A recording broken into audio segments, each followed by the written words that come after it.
We're here in Somaliland, where crops have failed for 2 seasons and there is an ongoing drought. Most pastoralists have had to move their animals away in search of water and pasture. The people that have stayed behind, they've stayed behind because they're too vulnerable to move away with their animals. And FAO Somalia has a Cash for Work program which is designed to addressing the needs of the most vulnerable people.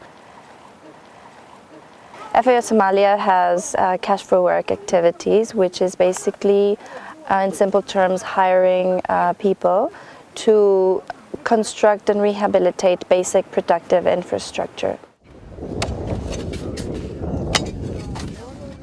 In this case, what we've been seeing is the rehabilitation of water catchments in Somaliland, which is one of the areas that has been most struck by the recent ongoing drought. All this work is being made possible thanks to funding received from the US and UK governments. The people that are identified to work on this infrastructure are the most vulnerable, and we hire them for a period between 2 to 3 months, which is the lean season, and it's also the period which they would not be involved in other productive activities, so that we don't interrupt their livelihoods. Intervening in these areas is of vital importance because most of these people that have remained behind are highly food insecure. waxaan ku noolahay xoolaha magaalada waxna looga soo yara dirdiraa waan iska dhib badanahay xooli way beerta noo bixi jirtay waan iibsan jirnay waan cuni jirnay way naga baaday barkadihii way naga maran yihiin biyo la'aan baan haysta gaajaan haysta beertii aanu ka faa'iideysan jirnay ee noo bixi jirtay ee noo aanu iibsan jirnay aanu siisan jirnay wax caruurta cuni karto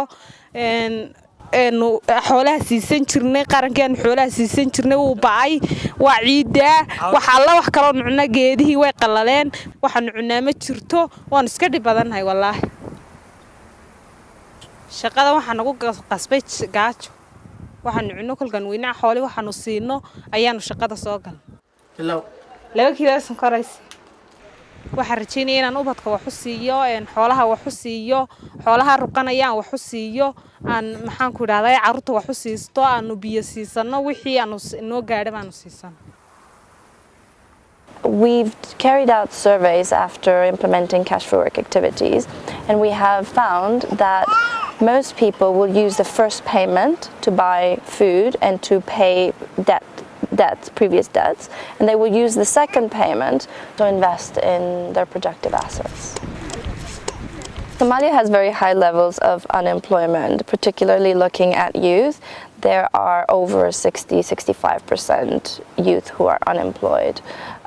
This is of high concern because it should be the younger workforce that should be involved in the labor force. This is hopefully a possibility to make sure that they've got short-term job opportunities until they've got more opportunities available to them.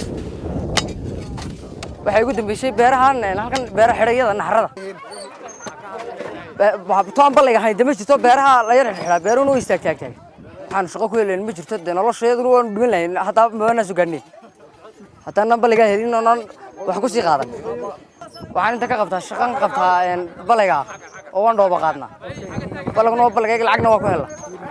We are providing the most vulnerable people with opportunities, with Cash for Work opportunities, so that they can earn an income and be able to feed their families until the expected rains in April.